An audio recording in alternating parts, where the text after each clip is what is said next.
ಹಾವು ಕಚ್ಚಿದ್ರೆ ಏನೇನು ಮಾಡಬೇಕು ಈ ರೀಲ್ ನೋಡಿ ಗೊತ್ತಾಗುತ್ತೆ.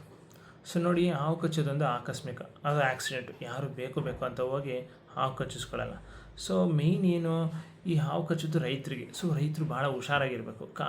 ಕೆಲ್ಸಕ್ಕೆ ಹೋದಾಗ ಬೂಟ್ಸ್ ಹಾಕ್ಕೊಳ್ಳಿ, ಕೈಗೆ ಗ್ಲೌಸ್ ಹಾಕ್ಕೊಳ್ಳಿ. ಇಲ್ಲ ಟ್ರೆಕ್ಕಿಂಗ್ ಏನೋ ಹೋಯ್ತು ಅಂದರೆ ಕೈಯಲ್ಲಿ ಒಂದು ಕಡ್ಡಿ ಹಿಡ್ಕೊಳ್ಳಿ. ಈ ಪೊದೆ ಎಲ್ಲಿ ಎಲ್ಲಿ ಗ್ರಾಸು, ಎಲ್ಲಿ ಹುಲ್ಲೆಲ್ಲ ಇರುತ್ತೋ ಅಲ್ಲೆಲ್ಲ ಹುಷಾರಾಗಿ ಹೋಗ್ಬೇಕು, ನೋಡ್ಕೊಂಡು ಹೋಗಬೇಕು.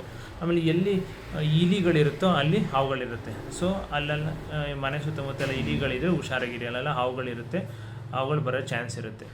ಸೊ ಮೊದಲು ಹಾವು ಕಚ್ಚಿದ್ರೆ, ಒಂದು ಪೇಷಂಟ್ಗೆ ಹಾವು ಕಚ್ಚಿದ್ರೆ ಏನು ಮಾಡಬೇಕು, ಫಸ್ಟು ಹೆದರ್ಕೋಬೇಡ್ದು, ಗಾಬರಿ ಪಡಬೇಡಿ. ಈಗ ಹಾವು ಕಚ್ಚಿರೋರಿಗೆ ಸ್ವಲ್ಪ ಧೈರ್ಯ ತುಂಬಿ. ಆಮೇಲೆ ಎಲ್ಲಿ ಹಾವು ಕಚ್ಚಿರುತ್ತೋ ಆ ಕಾಲು ಅಥವಾ ಕೈನ ಮೂವ್ ಮಾಡಬಾರ್ದು. ಅಲ್ಲಿ ನಿಮ್ಮ ಫೋಟೋದಲ್ಲಿ ಕಾಣಿಸಿದೆಯಲ್ಲ, ಅಲ್ಲಿ ಒಂದು ಕಡ್ಡಿ ಇಟ್ಟು ಲೈಟಾಗಿ ದಾರ ಕಟ್ಬೋದು. ಭಾಳ ಟೈಟ್ ಕಟ್ಟಬಾರ್ದು. ಸೊ ಬ್ಲಡ್ ಸರ್ಕ್ಯುಲೇಷನ್ ಆಗೋ ಥರ ಇರಬೇಕು. ಭಾಳ ಟೈಟ್ ಕಟ್ಟಿದ್ರೆ ಮತ್ತೆ ಅದು ಪ್ರಾಬ್ಲಮ್ ಆಗುತ್ತೆ. ಮತ್ತು ಈ ನಾಟಿ ಔಷಧಿ, ಅದ್ರ ಮೇಲೆ ಯಾವುದು ಸೊಪ್ಪಿನ ರಸ, ಆಮೇಲೆ ಬ್ಲೇಡಲ್ಲಿ ಕುಯ್ಯೋದು, ಈ ಡಿಸೈನಾಗಿ ಕುಯ್ದಿರ್ತಾರೆ, ದಯವಿಟ್ಟು ಮಾಡಬೇಡಿ. ಇದೆಲ್ಲ ರಿಯಾಲಿಟಿಲಿ ವರ್ಕ್ ಆಗಲ್ಲ, ಫಿಲಮಲ್ಲಿ ವರ್ಕ್ ಆಗ್ಬೋದು ಅಷ್ಟೇ. ಆಮೇಲೆ ಬಾಯಲ್ಲಿ ಹಾಕಿ ವಿಷ ತೆಗಿಯೋದು, ಇದೆಲ್ಲ ಏನೂ ವರ್ಕ್ ಆಗಲ್ಲ. ನೀವು ಎಷ್ಟು ಡಿಲೇ ಮಾಡ್ತೀರೋ ಅಷ್ಟು ಪ್ರಾಬ್ಲಮ್ಮು. ಎಷ್ಟು ಬೇಗ ಆಸ್ಪತ್ರೆಗೆ ಕರ್ಕೊಬರ್ತೀರೋ ಅಷ್ಟು ಒಳ್ಳೆಯದು.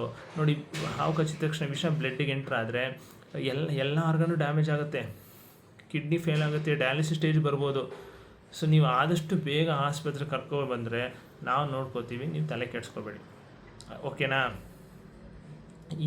ಈ ರೀಲ್ನ ಆದಷ್ಟು ರೈತರಿಗೆ ಶೇರ್ ಮಾಡಿ, ಭಾಳ ಹೆಲ್ಪ್ ಆಗುತ್ತೆ. ಸೊ ನೆಕ್ಸ್ಟ್ ಸಿಗೋಣ, ಅಲ್ಲಿವರೆಗೂ ಬಾಯ್.